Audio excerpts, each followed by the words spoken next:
Guys, in this episode, we're going to talk about one of the really big reasons why Palantir is absolutely 100% going to succeed, especially in the medium to semi-long term, let's call it, okay? Firstly, it's really good that we finally had a green day.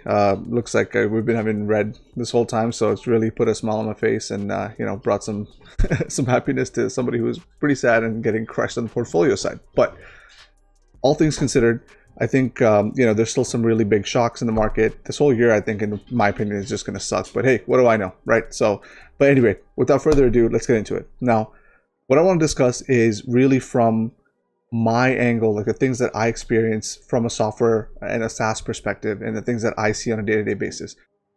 The stuff that I talk about sometimes, doesn't really get disclosed a lot. People don't talk about it. One, because kind of it's a hush-hush situation. People tend to hide it because a lot of companies make some good money off of this kind of situation. Let me explain to you what I'm talking about. What I'm really referring to here is the general business practice of how software is sort of treated and operated once it's onboarded into some kind of enterprise or whatever the case is, okay? Now, by no means am I an expert. By no means do I work at Palantir. By no means can you take this as investment advice or anything like that? I'm just sharing something from my experience and why I continue to be bullish on this company. So you guys need to have that very clear. Now, if you are in the industry, feel free to let me know in the comment section below if, I'm totally full of shit or, if you actually think that's it's legit, okay? But what I'm going to expose to you is a way that any place that I worked at, and I'll call out some companies if you really want me to, but I may or may not have worked at some of these, but just saying, these are the kind of things that these kind of companies employ to actually generate more money and more recurring income. Let's call it that, okay? So companies like, and these are mainly going to be consulting companies, but any kind of SaaS company, including Salesforce and all these companies, will do this kind of thing as well. This is a very market specific thing from a SaaS perspective. Here's the thing. When you sell the software to clients, 90% of the time, there's a sore need for this kind of software to be onboarded into the client's system. There's a very big need for this kind of stuff to actually be implemented from some degree. The problem is this is not specific to that company more so. It's more specific to the larger problems that that industry might face, for instance. So what ends up happening is once things are onboarded, it really meets only a small criteria of problems that that company goes through. But there's further things down the road where, for instance, once things are onboarded, you're going to need more optimizations and more customizations on top of that for it to actually be completely, immersed into your ecosystem in your company. This stuff is well known. I've already talked about this stuff. Let's say a year goes by, the software is already into your ecosystem. Most of the time, as situations and as your company grows and as things change, a lot of different issues come about. And these kind of issues, you either have to go through the company that sold you the software, their recommended developers or certified developers or any kind of label, insert your label of developers. Basically, you have to go through them and they make a massive markup off of that, right? Let me take you back. Let me lift the veil a little bit. When these customers call these kind of consultants or whatever, right? And again, by no means is this like, just this is my opinion, okay? When you lift the veil a little bit and you actually get on their side, here's what happens. And I'm only telling you this because I had this very incident happen, similar kind of incident happen recently. So as these problems continue to occur, what ends up happening is there's a large sort of initiative to kind of just let it ride for the most part, okay? If the thing's on fire, it's more like, oh, let's see how much it's going to burn almost, right? Let's continue the damage until it gets to a point where it's really uncontrollable, and then let's all jump in and upcharge and upsell and all this other stuff. This is one of the big reasons how these consulting companies and stuff like that make money. So for instance, it's like that old Sun Tzu saying where it says, never interrupt your enemy when they're making a mistake. A lot of these companies will treat their clients a little bit like enemies, okay? They'll always come in with, oh, we'll help you for anything. Don't worry about it. You can contact us at any time and all this stuff. But at the end of the day, they want to basically stick and they want to stay there for a long time. A lot of the contracts are actually generated on a yearly, multi-year basis. And what these companies do, they'll hire consultants sort of on a yearly basis or on a 6-month basis, and they'll pay them hourly essentially to carry this project like on forward, okay? But there is sort of like almost an underlying thing where if there's a big problem, don't just fix it right away. And this is kind of one of the reasons why I actually made a lot of my money, mainly because for me, I'd rather fix the problem because my rep mattered more. Some people choose this method. Some people just essentially let it burn. It is what it is. I mean, this is how the business works sometimes. But this kind of thing is what prevents businesses from actually getting to a point where it's more efficient. Half the software that they onboarded barely works out of the box to begin with. So as it's onboarded, you're almost expecting problems from the company that's selling it. So they know that these guys are gonna have to go back to them for more, white labeling and customizations and optimizations and maintenance and fixes and things like that. So this is actually a massive market.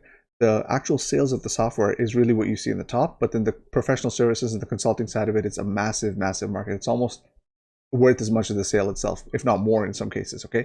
Especially for the long companies that want to keep this product and kind of keep it long running for a long time. They'll essentially just continue paying these, software consultants and things like that to essentially keep the lights on and keep the water running. So this kind of thing is a massive, massive drain on the bottom line of some of these companies. And to address this problem, and I've addressed this in other videos, but they've invested so much capital in here already that they don't want to take this product out. That's part of the reason. It's more like, if I take this out, who else am I going to go with? Because they're probably going to do the same thing that these guys are doing, right? That's usually the mindset here. So in a way, it's like, we don't have any other options. I present to you Foundry, Palantir, anything that these guys offer. The reason why they're going to win here is because their software is, in a way, a large platform rather than a single product. It is a product, don't get me wrong, right? But it works like a platform. There's so many integrations within that same thing that you can operate multiple levels of your business. So from your operations staff all the way down to your analysts can be onboarded onto this platform and actually work with different modules and stuff within that system itself, right? There's something for everybody in this product. And the reason I think it's going to win is because in the beginning onboarding process, these guys send a forward deploy engineer. These guys go in and install it the way it's supposed to be. And that's actually one of the reasons why I think it's important actually to have a forward deploy engineer. That installation process is one of the biggest convoluted processes that you can probably imagine. So when they send them over, they basically make sure that it's installed the right way that Palantir recommends, and not so much, here's a product, let us know if you have any issues, and we'll take it from there, right? So it's very important to address that. On top of that, once it's finally installed, you're just going through a process of setting up your user accounts, doing some training, maybe some certifications with the new stuff that's happening. Within maybe a month, I'd say maximum 2 months, you're going to be up and running for the most part. Yes, there's going to be professional services and other consulting that happens on top of this, but the idea is that it's not a completely separate major product. It is completely inside that entire ecosystem, and you play within the means of what you're given, and what you're given is a massive, massive platform that works out of the box compared to their competitors. So from this one perspective itself, in the medium term, they're going to absolutely crush. Think about it. It's like Blue Apron or something compared to Takeout, for instance, right? With regular SaaS companies and products or something like Blue Apron, where, yeah, you get the same, pasta that you get, but you get it in separate boxes. The same thing, you see the picture and it's beautiful, right? You get it, and it's all in separate boxes. You don't know how to cook this damn thing. They might give you instructions, but you're still gonna cook it the way you know.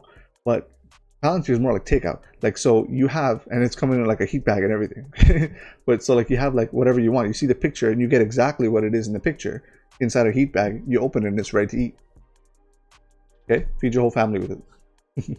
Anyway, that's all I got. I think this one thing is very understated. It's not a big thing. It's not something that's talked about a lot, but it is something that is rampant in the industry. And I think there's just one thing that is going to be able to put them over the edge, at least in the short to medium term. Alex Karp was talking about how he wants to modularize parts of Foundry and things like that. And this is going to be instrumental in that. As they modularize things, it's going to be one, easier to onboard, like I was mentioning before. But on top of that, it's just going to work out of the box. Now, I don't know this for sure, but I know what I know right now, which is most things do not work out of the box, not even in the slightest. The level of integration that you would need to do after these products come into your organization, is insane, okay? So just on that note, I think for me, this is one of the reasons why I'm like, you know what, at least in the short to medium term, I know that Palantir is going to gain market share just because it's just so much easier. It's almost a no-brainer. And on top of that, guys, I'll make another video on this stuff, right? But the level of integration within just something like Foundry, I only talk about Foundry because it's what everyone is seeing and things like that, okay? Apollo is itself is a huge beast, but let's just take Foundry for example. The level of integrations and the amount of modules and the amount of features that it can do is more akin to software that people were trying to develop back in the day, more monolithic.